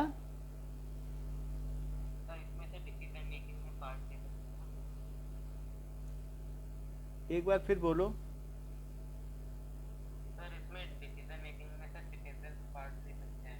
डिसीजन मेकिंग में हम लोगों ने रिप्रेजेंटेटिव चुन लिया और भेज दिया, एक वो चीज़ है। और एक दूसरी चीज़ होती है, कहीं पर जो कई डिसीजंस होते हैं तो लोगों की वोटिंग होती है, लोग बहुत दूर दूर से वो पेन लेते हैं अपने कंट्री के लिए, अपने स्टेट के लिए, वो इकट्ठा होते हैं और वो निर्णय लेते हैं, उसको लेजिटिमेट गवर्नमेंट कहते हैं। दे तभी तो उनको पार्टिसिपेशन होता है, they participate, acquire a stake in the system, और फिर उनकी हिस्सेदारी हो जाती है कि भाई हम भी स्टेक होल्डर हैं, हमारे यहाँ कौन सी गली बनेगी क्या हमसे नहीं पूछोगे।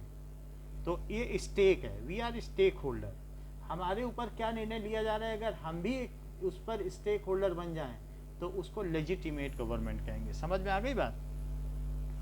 सो अब हम आपको बता दें कि लेजिटिमेट गवर्नमेंट कहाँ पर है, ये भी जानना जरूरी है। सो ठीक है, legitimate government is in which part of world.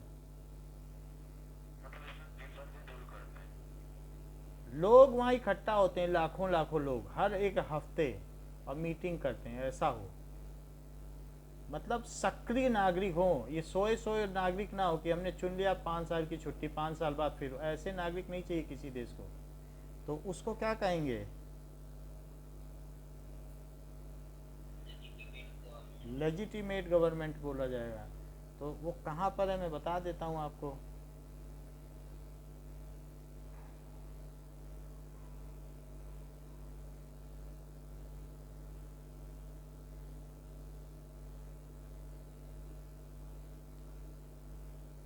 Anglo Saxon world focus on such type of, तो इस तरीके से लेजिटिमेट इज, जॉन लॉक ने बताया है, ये हाइपोथेटिकल फॉर्म ऑफ गवर्नमेंट है, ये बड़े रीजन में नहीं चल सकती। सो सिटीजन पार्टिसिपेट करते हैं, और आज कहीं कहीं अगर होती हो तो वहाँ पर हो, लेकिन सब जगह चल नहीं सकती है लेजिटिमेट गवर्नमेंट, क्योंकि इसमें इतने लोग एक साथ इकट्ठा नहीं हो सकते हैं। ओके, तो वही बात है,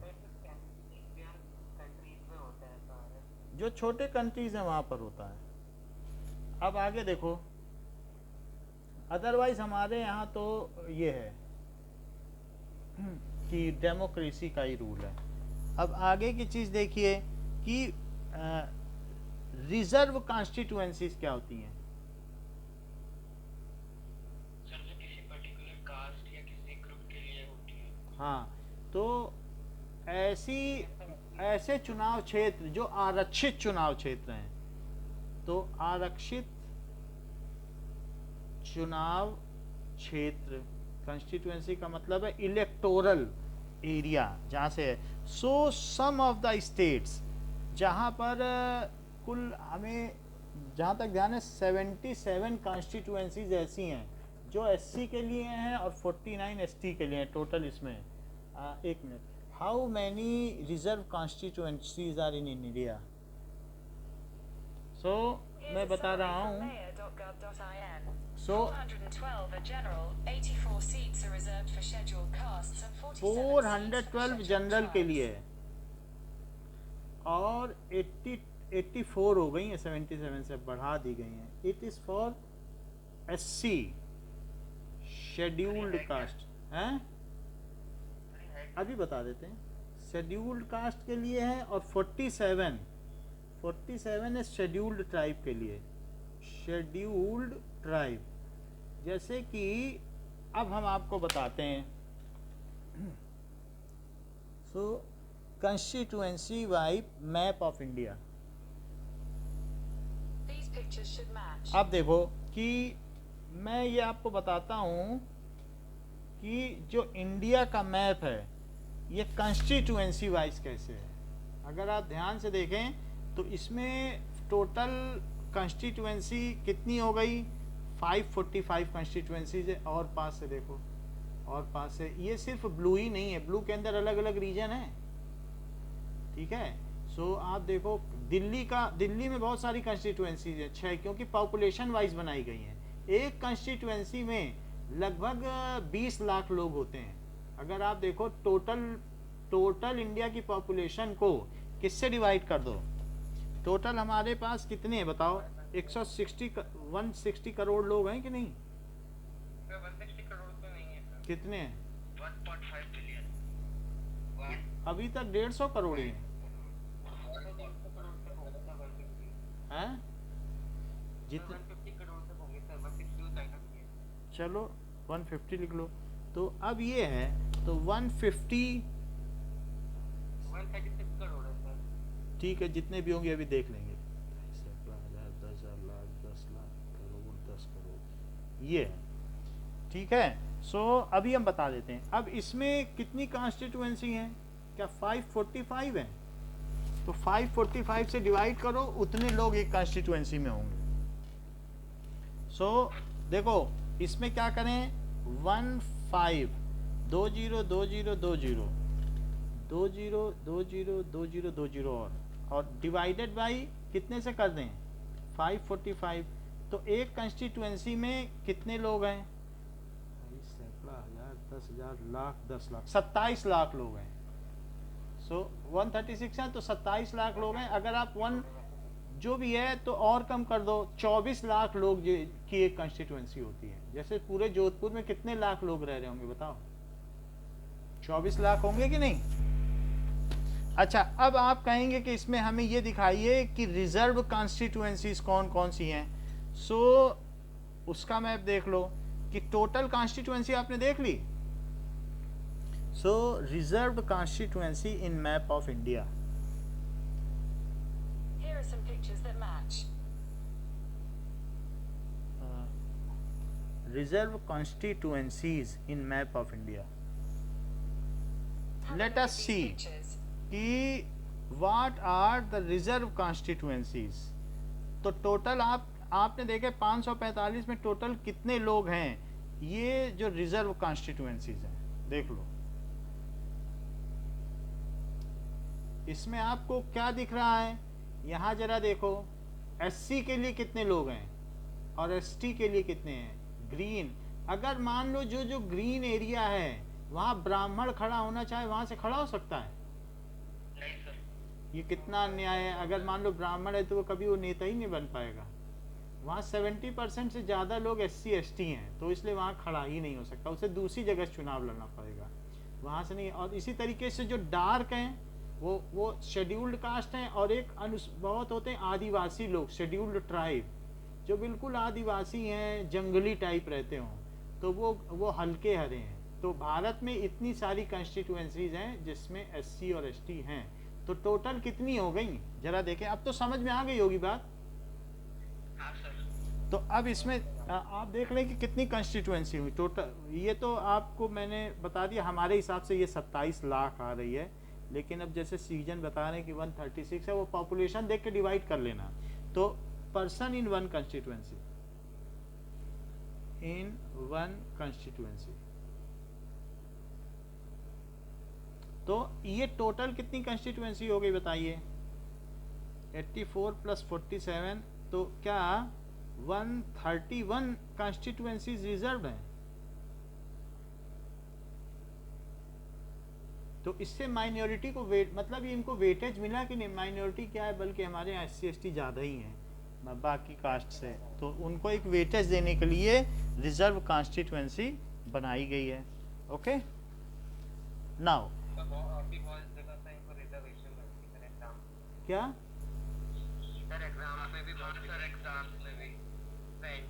हाँ, उनको वहाँ भी मिलता है. प्रेशर ग्रुप्स, प्रेशर ग्रुप्स ये लोग कॉम्पिटेटिव एग्जाम में मिल जाते हैं, लेकिन 6-6 साल हो जाता है, IIT पास नहीं कर पाते, वो बैठे रहते हैं. टीचर भी परेशान है इनसे कि एक्स्ट्रा क्लास लेनी पड़ती है. Pressure groups are those who attempt to influence the policy of government. So pressure groups क्या होते हैं? Pressure groups are those who attempt to influence the policies of government of कोई भी आदमी सर अपनी कास्ट कुछ भी कर सकता है क्या? क्या? सर कोई भी आदमी कास्ट चेंज कर सकता है क्या? कास्ट इंडियन में तो नहीं चेंज कर सकता. रिलीजन चेंज हो सकता है, कास्ट नहीं. तभी तो लोग रिलीजन चेंज कर देते हैं. कास्ट चेंज का सिस्टम ही नहीं है. तो आपको प्रेशर ग्रुप समझ में आ गया? जो NGOs हैं वो प्रेशर ग्रुप है. अच्छा, अब देखिए कि प्रेशर ग्रुप के बाद there is one is alliance. What does it mean by alliance? Sir जब दो पार्टी सर इलेक्शन जीतने के साथ में एसोसिएशन बना देती है. ठीक है. अ ग्रुप कभी जरूरी नहीं है कि अ ग्रुप ऑफ कंट्रीज. आपने मालूम है कि अलाइड कंट्रीज कौन थी जिन्होंने एक साथ नेपोलियन बोनापार्ट से लड़ाई की? अलाइड कंट्रीज कौन थी जिन्होंने हिटलर से लड़ाई की? तो ऑस्ट्रिया और प्रूशिया. हाँ, तो वो जो एक ग्रुप ऑफ कंट्रीज अगर साथ में आ जाए with same objective, countries coming together, या फिर a group of parties coming together, तो अलायंस होगा. Parties coming together with same objective, same objective, तो उसको कहते हैं कि साझा सरकार या साझा देश. What is collision government? Sir जब किसी एक पर्टिकुलर पार्टी को मतलब जो नंबर होता है उतनी सीट्स नहीं मिलती हैं, तो वो दूसरी पार्टी के साथ कोलैब करके सर फिर बनाती है. कितनी सीटें चाहिए लोकसभा में बताओ गवर्नमेंट बनाने के लिए? मान लीजिए हाफ से एक ज़्यादा चाहिए. तो अगर 545 हैं और उसमें से आप ये निकाल दो, माइनस कर दो 23 जो POK के लिए रखी हुई हैं, वहाँ तो कोई नहीं बैठता ना, वहाँ तो कोई हम चुनने जाते नहीं पाक ऑक्यूपाइड कश्मीर में. बाकी कितनी बच गई? तो 522. अब इसका आधा करो तो वो कितनी हो जाएंगी कि 261 और प्लस 1 चाहिए, 262 जिसे मिल जाएगा वो जीत जाएगा. तो इस तरीके से a government found by union of 2 और मोर पॉलिटिकल पार्टीज,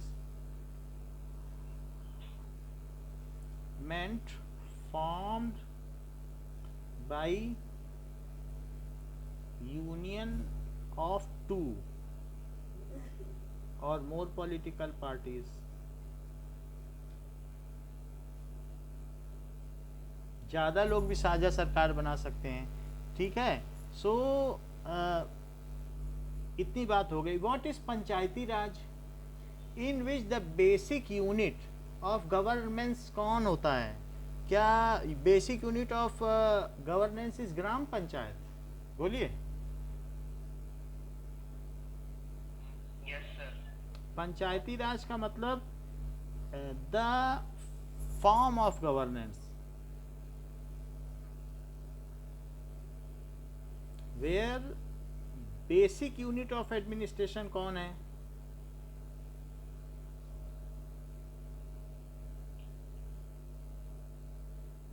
इस ग्राम पंचायत।